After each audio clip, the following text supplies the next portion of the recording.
안녕하십니까. 글로벌 기독 방송 GGB TV 글로벌 기독 신문에서 함께 진행하고 있는 평생교육 프로그램 가운데 하나, 매주 월요일마다 제가 이렇게 수업 전에 잠깐 이렇게 찍고 있는데, 오늘은 여기 보시는 대로 어린이에 대한, 아이들에 대한 문제를 한번 잠깐 이야기를 해 넘어가려고 합니다.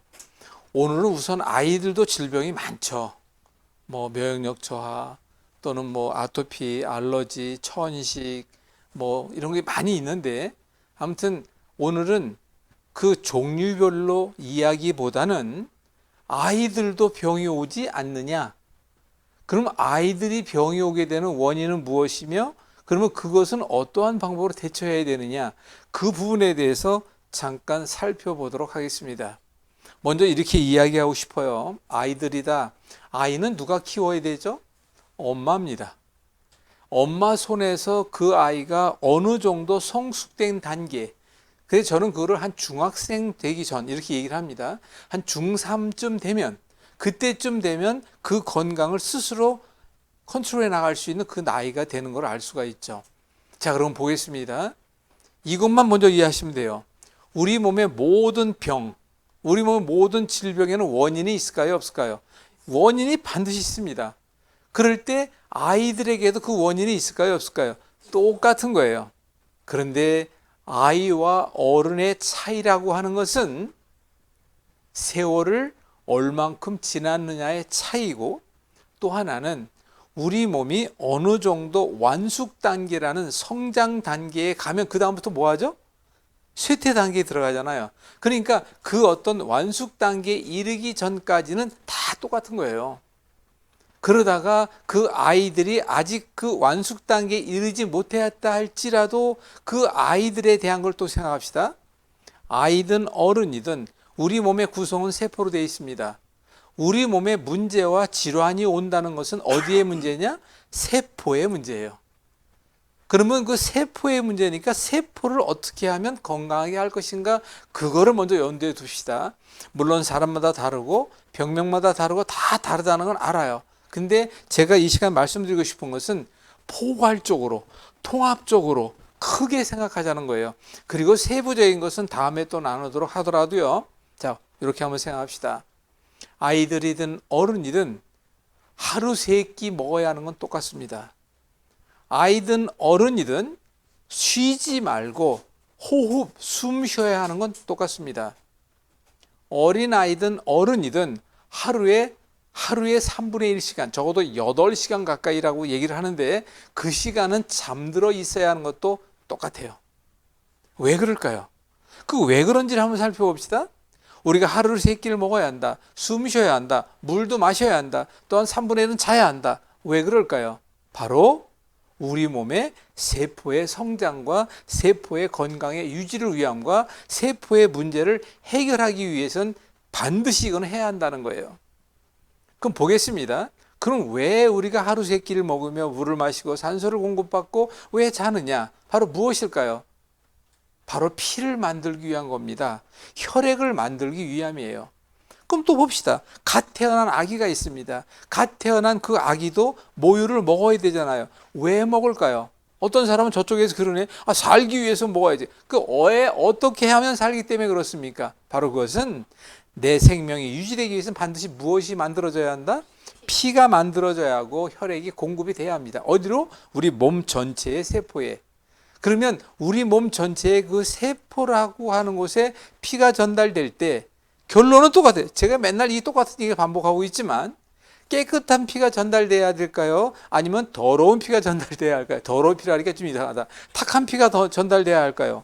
그건 당연한 거잖아요. 그러면 깨끗한 피라는 것은 어떻게 만들어져야 하는지에 대한 것과 왜 탁한 피, 더러운 피가 왜 만들어졌는지, 이 두 가지 생각해 보자는 겁니다. 그럼 보겠습니다. 저는 꼭 이렇게 얘기해요. 이렇게 쉽게 이해합시다. 급식을 했습니다. 초등학교에서 급식을 했다 칩시다. 점심들을 참 맛있게 먹었어요. 근데 안타깝게도 그 식사한 그곳에 문제가 있다 칩시다. 그걸 식중독이라고 얘기를 하죠, 흔히. 근데 식중독이, 중요한 건 이거예요. 식중독이 다 옵니까? 아니요. 식중독이 오지 않는 아이들은 뭐고요? 고생합시다. 또 하나, 한 교실에 있었는데 감기가 심한 아이가 한 명 있었어요. 그러고 났더니 그 다음날 여러 명이 감기가 동시에 걸려옵니다. 감기는 호흡을 통해 들어오죠? 그러면 감기 걸리지 않은 아이는 왜 안 걸렸을까요? 그건 쉽게 얘기합시다. 우리 몸에는 외부로부터 들어오던 병이든 우리 내부로부터 생겨나는 모든 질환이든 그걸 이길 수 있는 힘, 바로 원기와 저항 면역력이라는 것이 있다는 거예요. 그러면 원기와 저항 면역력은 충실해야 할까요? 비리비리해야 할까요? 그건 당연한 거잖아요. 그 원기와 저항력이 충실하다. 아직 결론부터 얘기하겠습니다. 원기와 저항 면역력이 충실하면 감기가 잘 올까요? 안 올까요? 그건 당연한 거잖아요. 여기에서 같이 식사를 했는데 원기와 저항 면역력이 충실하다면 식중독도 오지 않습니다. 이건 저의 예를 들었으면 저는 한때 참 소화가 너무 잘 돼가지고 돌아서면 배고파 할 때가 있지 않았습니까? 모두가 다. 그때 조금 상한 거 먹고 왜 그런 걸 안 먹었겠어요? 아무렇지도 않더라고요. 저는 이런 말씀 드릴 때 꼭 이야기하는 것이 저희가 어릴 땐 물도 그만큼 맑았고 공기도 깨끗했고 그때는 여름철 되면 조금 늦었지만 겨울철 돼서 7시 좀 지나면 뭐 하죠? 그냥 다 빨리 들어가래. 8시 되기 전에 뭐 합니까? 이부자리 속에 들어가는 거예요. 왜? 깜깜하니까. 그런 시절이 기억이 납니다. 그러다 보니까 그렇게 일찍 잔 대신 어떻게 일어납니까? 새벽같이 일어나요. 여기서 요거 한 가지 우리가 좀 보시는 분들의 아이들의 건강을 위해 말씀드립니다. 이게 중요하다는 것 때문에 말씀을 드리는데 새벽이라는 것은 열리는 시간이에요? 끝나는 시간입니까? 당연하잖아요. 새벽 1시는 해가 떠오르는 전 시간이라는 거야. 그럼 쉽게 생각합시다. 새벽이라는 건 열리는 시간이라면 새벽 1시라고 얘기합니까? 저녁 1시라고 얘기합니까? 새벽 1시예요. 그럼 새벽 1시만 하더라도 열리는 시간입니다. 그럼 우리가 잠을 잘 때는 열리는 시간에 자야 할까요? 깊은 수면 속에 잠들어야 할 시간에 자야 할까요? 그 시간이 바로 10시부터 새벽이라는 2시, 4시간 사이입니다. 잊지 마십시오. 그런데 어머니들, 아버지들 요즘 어떻습니까? TV를 본다든가 작업을 한다든가 그 옆에 있는 아이들도 자동적으로 따라 자게 돼. 그러다가 또 뭐 혼자 뭐 게임을 한다든가 또 휴대폰에 뭘 애들이 점점 늦게 잡니다. 그거 한 가지 있죠. 또 한 가지. 저는 이렇게 이야기합니다. 그 아이들의 건강의 80 내지 90%는 엄마 탓이다라고 얘기합니다. 왜 그러느냐? 딴 거 없어요. 식단 때문에 그렇습니다. 뭐라고요? 식단. 식단이라고는 먹어야 할 음식은 뭘 만드는 겁니까? 피를 만드는 거예요. 그런데 예를 들어 보겠습니다. 피는 깨끗한 피를 만드는 음식이 무엇이며 피가 탁하게 되는 만들어지는 음식이 무엇이라는 것은 아마 대충들 다 아십니다. 그래서 저는 분명히 얘기합니다. 밀가루 피를 탁하게 만드는데 1등 공신입니다. 그리고 백미, 흰 쌀밥만 먹인다. 이것도 아주 안 좋은 겁니다. 그리고 또 한 가지는 인스턴트.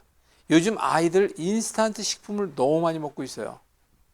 그리고 또 한 가지 아이들에게는 의식적으로 물을 먹이는 훈련을 해야 합니다. 아이들이 물을 잘 안 먹는 아이들도 많다는 것을 알게 됩니다. 그리고 아이들은 수면 시간이 길면 길수록 뭐 한다? 면역력이 상승한다는 사실을 잊지 마시기 바랍니다. 자, 지금까지 말씀드린 내용을 복잡하게 생각하지 마십시오. 단순하게 생각합시다. 우리 몸을 단순하게 비교해 봅시다. 자, 결론적으로 가겠습니다. 아무리 어린 아이라 할지라도 우리 몸의 눈, 코, 입, 귀, 팔, 다리는 똑같습니다. 오장육부, 내장이 똑같습니다. 그래서 하루 3끼를 먹어야 합니다. 하루에 한두 번 대변을 봐야 합니다. 그리고 신호가 왔을 때 소변을 보러 가야 합니다. 그리고 아이들도 어른들의 구성과 똑같은 근육과 관절을 가지고 있습니다. 그럼 어떻게 해야 할까요? 자꾸 그걸 움직여줘야 돼요. 아이들도. 그리고 또 한 가지 중요한 것은 우리 몸에 혈액순환이 잘 돼야 모든 세포에 피 공급이 되잖아요. 그런데 그 혈액순환의 50%는 심장이 담당한다면 그 나머지 50%는 누가 하느냐? 근육이요. 그 근육이 움직일 때 도움이 되는 거예요. 이런 걸 여러분들이 아셔야 합니다. 그럼 우리가 이 부분에 대한 걸 어른들이 아이들한테 어떻게 해야 할까요? 아이들은 엄마의, 부모의 뒷모습을 보고 배우며 자랍니다. 엄마가 하는 말투, 엄마가 하는 식성, 엄마가 준비하는 식단, 이런 걸 그대로 다 배운다고요. 제가 참 안타깝게도 어느 집 가면 아이들이 야채 한 조각도 안 먹어요. 흰 쌀밥 외에는 아예 먹을 생각도 안 합니다. 더 좋아하는 건 라면입니다. 더 좋아하는 건 과자예요. 그 집에 또 그걸 모르고 과자 잔뜩 사다 놓습니다. 여러분도 생각해 보시기 바랍니다. 아니 땐 굴뚝에 연기 난리 없고 그 아이들이 어떠한 불을 어떠한 장작으로 어디서 어떻게 아이들이 어떻게 불을 뗍니까? 그래서 그 아이들의 불을 지피는 건 엄마고 그 연기는 결국은 아이 몸에서 나는 거예요. 제발 부탁드립니다. 아이들을 건강하게 키워야 합니다. 그것이 바로 유산입니다. 아이들에게 돈 버는 걸 잘 가르친다고요? 공부를 무조건 잘해야 한다고요? 물론 다 좋아요. 하지만 여러분 다 아시지 않습니까? 지금 여러분들 부모님들에게 제가 한 가지 여쭙겠습니다. 부모된 여러분들 입장에서 건강하십니까? 당뇨, 고혈압 널렸잖아요. 암 환자가 점점 늘어나고 있습니다. 그런 데가 우리 몸에 웬 통증이라는 고통은 너무 많아요. 뭐 어깨가 아프다, 머리가 아프다, 뭐 무릎이 아프다 너무 많잖아요. 그 아이들이 당신과 같이 커가면서 그렇게 된다면 그걸 지금 그렇게 만들어 주고 있다면 여러분들 어떻게 하시겠습니까? 부탁드립니다. 쉽게 생각합시다. 건강한 음식으로 식단을 준비하십시오. 아이들이 뛰어놀 수 있는 분위기 좋은 가정을 만드십시오. 그리고 아이들과 대화하면서 건강에 안 좋게 되면 결국은 이렇게 된다는 얘기를 은연중에 교육을 시키십시오. 그리고 우리 몸에 피가 하는 역할을 이야기하세요. 결국 먹는 음식이 그런 피가 만들어지며 그 깨끗한 피가 만들어져야 피부도 고와지고 키도 크고 이런 얘기를 자연스럽게 해주는 거예요. 아무리 어린아이도 그거 한 10번 얘기하면 그 애들 다 알아듣습니다. 오늘은 여러분들에게 아이들의 건강, 엄마 손에 달려있고 부모 손에 달려있으며 음식과 등등에서 어른과 아이들의 차이는 큰 차이가 없는데 그것이 바로 원기와 저항 면역력이다. 그럴 때 저항력은 분명히 합니다. 면역력이 있습니다. 적응력이 있습니다. 반드시 재생력은 따라 붙어야 하며 회복할 수 있는 회복력이 있어야 하고 이 모든 걸 유지하는 다섯 번째 유지력이라는 이 다섯 가지가 있을 때 이것을 우리는 저항력이라고 얘기합니다. 그건 원기와 비례합니다.